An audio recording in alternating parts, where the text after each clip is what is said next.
Okay, here we are in the People tab, and as you can see in my Search for the Perfect Dumpling story, I've actually got quite a few characters already started. Let's just go over some of the things here. We've got the People tab, and there's something called the Topics grid, and that is another set of conversations that we can have. We'll get into that in a separate video. Over here we have Add Chapter Location, Adding a Person Look, Relations, Add Questions, Add New Person, Delete, and Filter. So how would we add a new character? Well, we would just simply click Add New Person, and we can either type the information down here or we can type it up here. And I believe Paula, lovely, lovely, hey Paula, you know, little Beatles there.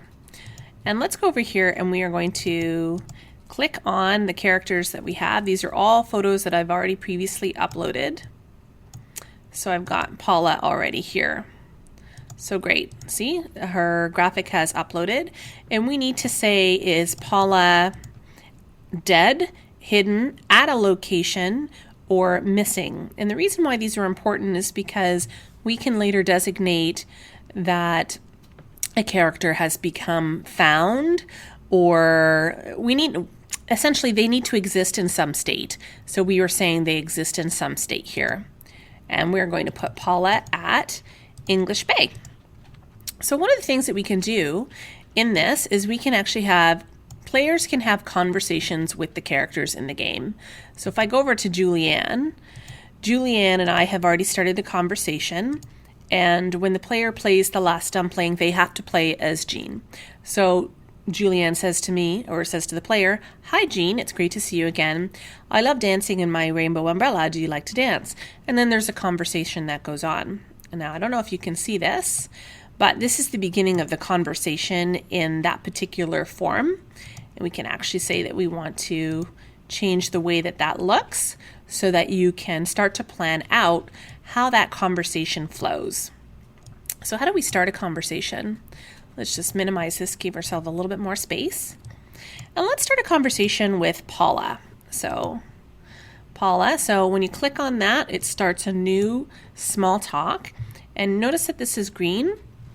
That actually means that it's a base talk. So when we meet Paula at English Bay, this is the conversation that will initiate the conversation.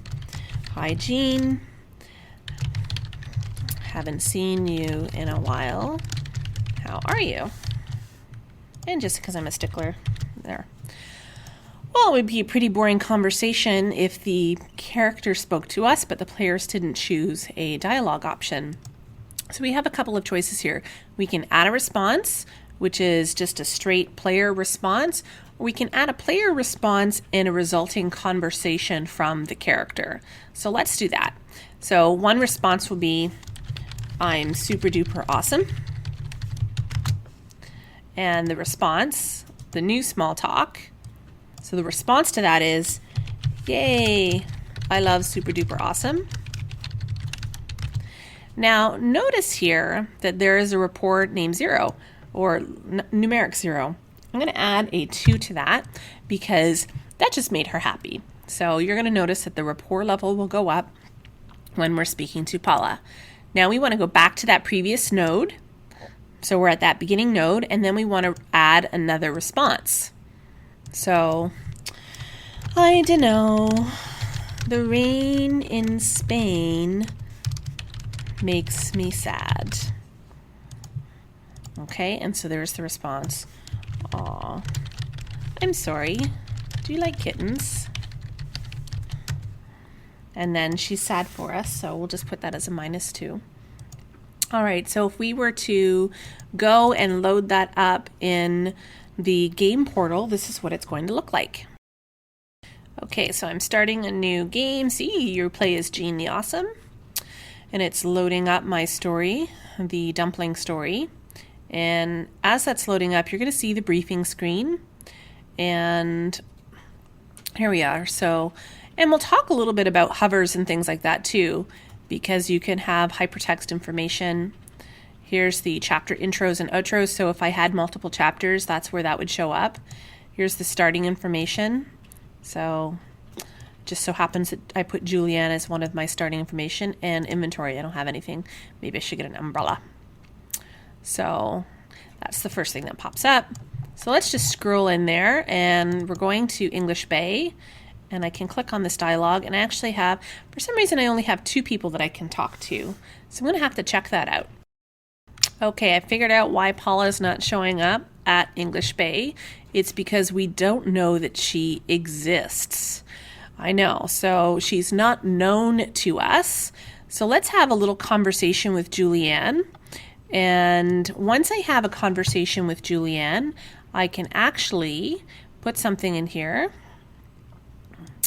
So if I choose this response, I can unlock an object. So I'm going to unlock Paula. So by having a conversation with the character named Julianne, I'm now unlocking knowing that Paula exists. Okay, so what's going to happen is I need to go back into StoryStylus, load up my story again, have a conversation with Julianne, which will then reveal Paula's existence. Just a sec. All right, so here I am. I'm at English Bay, and I'm going to see there's Julianne, and then there's Shani. So if I click on Julianne and talk to her, I'm having my conversation, and now because I've talked to her, I've unlocked the information of Paula. So she's asking me if I like to dance. I say I love dancing. All of a sudden she's happy because we've actually tied in rapport to that response. And if I click on this response, it added. Now, did you notice that her picture changed? Because that's actually a look effect, and we will cover that in a second. So leave conversation, and if I go back, ta-da, there's Paula. So hey Paula, let's talk to her. Hey, haven't seen you in a while. How are you? I'm super duper awesome. Yay, I love super duper awesome. And that is the end of that conversation. So that is the beginning of having a conversation in StoryStylus. I'm going to do a separate video on creating random based talks and topic talks, and also the resulting looks. Thanks for listening.